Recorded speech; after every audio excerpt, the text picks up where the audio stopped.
Welcome back. This is Christian. Lucky's in the back playing with Gizmo, and this is week 4 DFS on DraftKings.com. A couple hours away from kickoff, and just want to drop this quick video to let the internet.com know what I'm doing for this week 4 in the NFL. Real quick recap for week 3. Ow, my hamstring. Anyway, that combined with a really shitty Hawkinson stack really failed last week. Don't want to talk about last week. Moving on from last week to week 4, which is this week. Anyway, looking at the build, kind of going like this. It's Derrick Henry week, or at least I hope it is. And simply pairing him up with Travis Kelce this week is going to make our lineup different enough. Still, defense is always going to be a struggle, but we're going to settle on the Cowboys defense, 2,600. They've been forcing a lot of turnovers. Carolina is not 3-0 good. They're a Denver Bronco 3-0. So we can give Dallas Cowboys a chance. Hopefully they get us there, pay off some of that 2,600, which isn't that tough. Quarterback, there's a couple quarterbacks really were grabbing my interest, but since we're basically banking on Kelce this week, we're going to be playing a lot of Patrick Mahomes, which is never a bad idea. Bounce back spot after a bad loss. Andy Reid back home against his old team that he coached for years.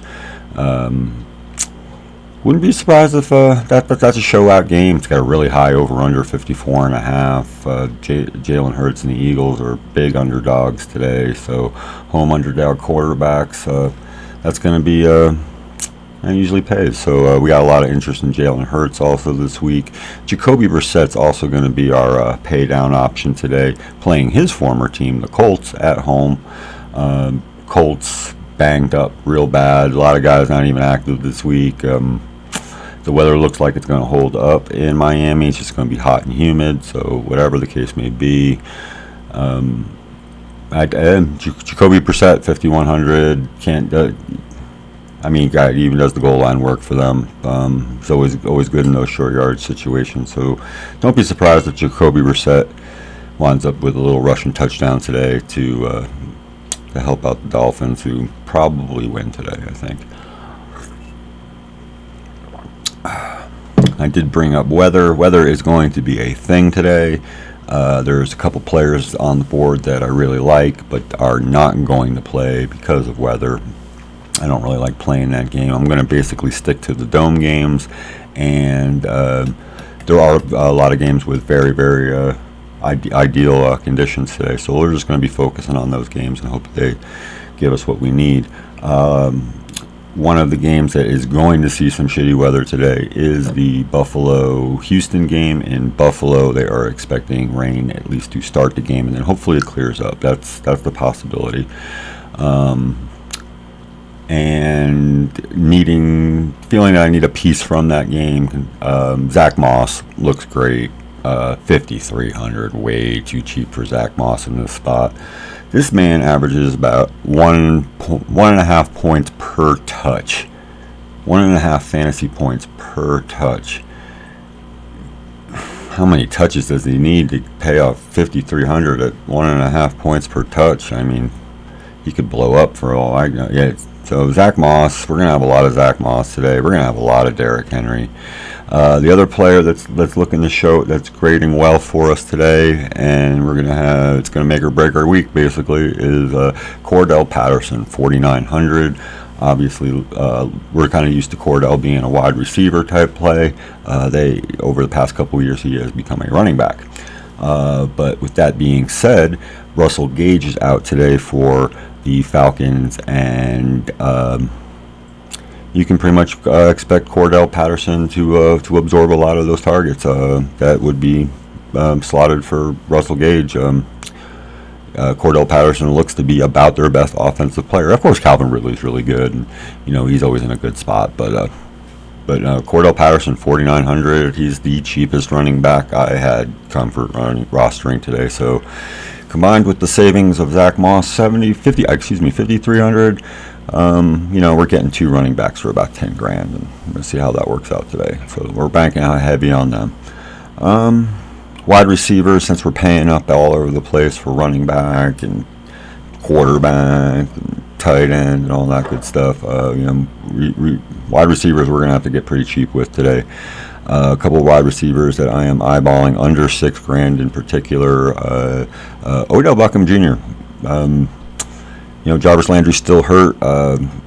You saw a bunch of targets in a positive game script where they didn't have to throw the ball. He is their best receiver by far. Minnesota can't cover anybody. This could be a Nick Chubb day. This could be a Kareem Hunt day, sure. That's very possible. I did not get to those two guys as much as I would like to have. They fell in that kind of like that no man's land zone, so what are you going to do? So yeah, Odell Beckham Jr. I think he's in a good spot. He made some of our lineups. So, eventually you're gonna have to make picks that don't make you feel so good. And today, wide receiver is gonna give us some anxiety, so to speak. But we're paying down for wide receiver today, so we're not sweating it too hard. Under $4,000 is where we're gonna be dancing with our wide receivers mostly today, and obviously. We're talking about third receivers. We're talking about guys filling in. As you might have heard, the Giants' wide receiver core is decimated. And at the beginning of the week, I thought those pivots and those plug-ins were quite obvious. And as I am looking at the Giants' situation a little bit more, it is a little. It's definitely less certain. Originally thinking Colin Johnson was going to be slotted in at 3,200 as an easy pay down option at wide receiver. John Ross is active this week. Evan Ingram's still getting back into the mix. Saquon Barkley is probably going to be their most active receiver. I like Saquon Barkley this week. Shouldn't. But I think he'll be okay. I don't know. Didn't get to him, obviously, 6,500. But I like Kamara better and coming back. So we try to get some Kamara as well this week at home against the Giants. Saints are pretty schizophrenic. So especially after they burned us on week 2. So just keep that in mind. Alvin Kamara, Saquon Barkley, whatever the hell the Giants receivers are going to do today, that's going to be decided to get away from that as a primary play. Colin Johnson, hopefully he doesn't go ham today. If he does, I'll cry because he won't be in the right spots for me today. But speaking about the two receivers under $4K that we will be using today and will be helping us out is once again going back to the well on KJ Osborne down there in Minnesota. They still haven't priced this guy up. He only got targeted twice last week in a positive game script against Seattle. Tyler Conklin game. That's going to happen from time to time. That guy can play a little bit, and they didn't really need to pepper him with targets. Minnesota was in a run the ball situation. Addison Morrison had a great game last week, so. Expecting something a little different this week. So KJ Osborne, expecting him to get back to his 5, 6, 7 targets that he had experienced in the first 2 weeks.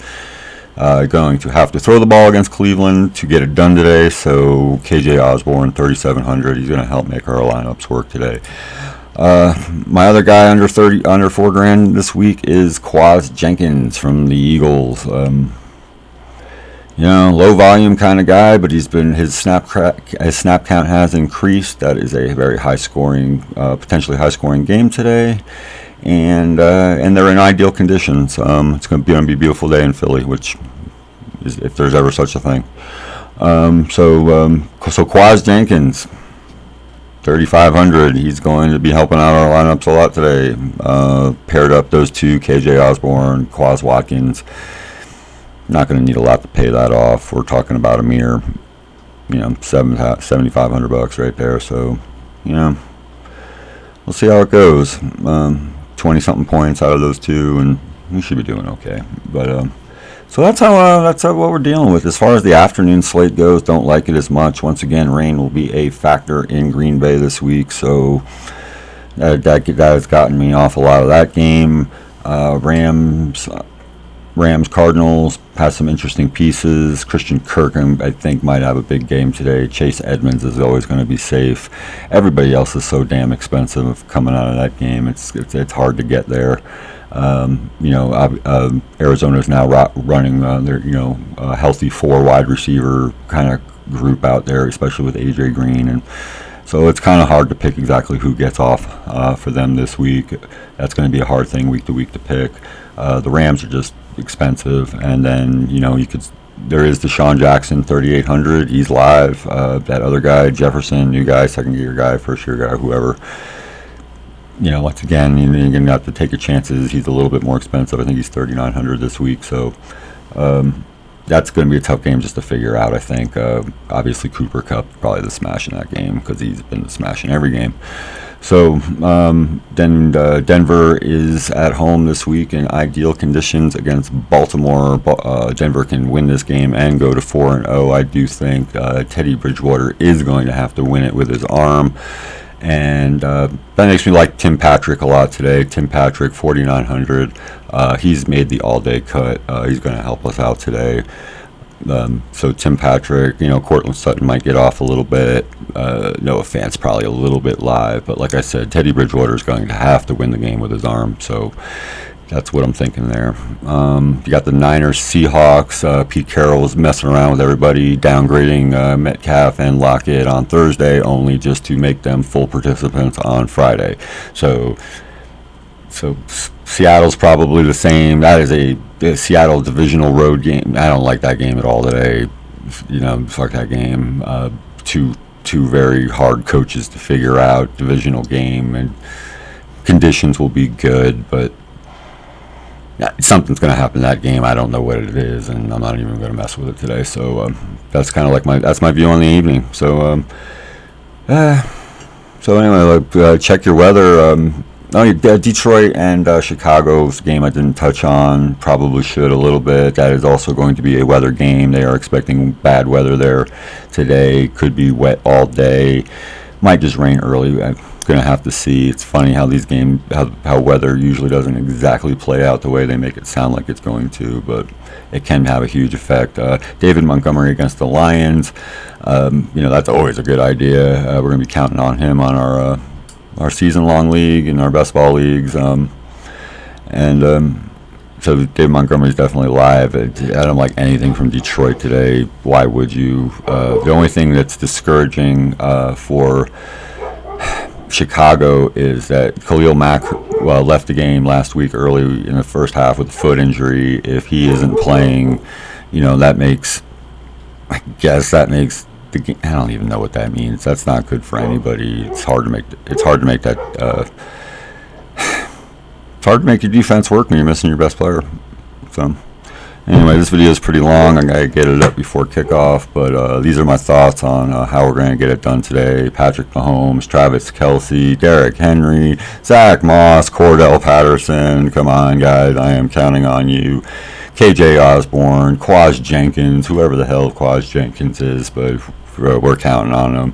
Oh yeah, no, let me throw out one more name.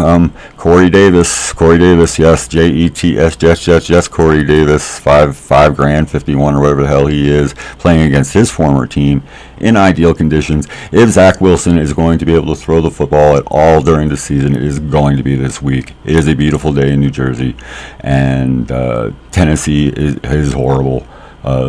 Stopping people from playing football. So Corey Davis, it's that one you got to hold your nose when you pick, but we did today. Corey Davis is going to try to help us get there today. So that's my thoughts. Go Cowboys defense, and I'm going to post this up, and I will talk to you later. Bye.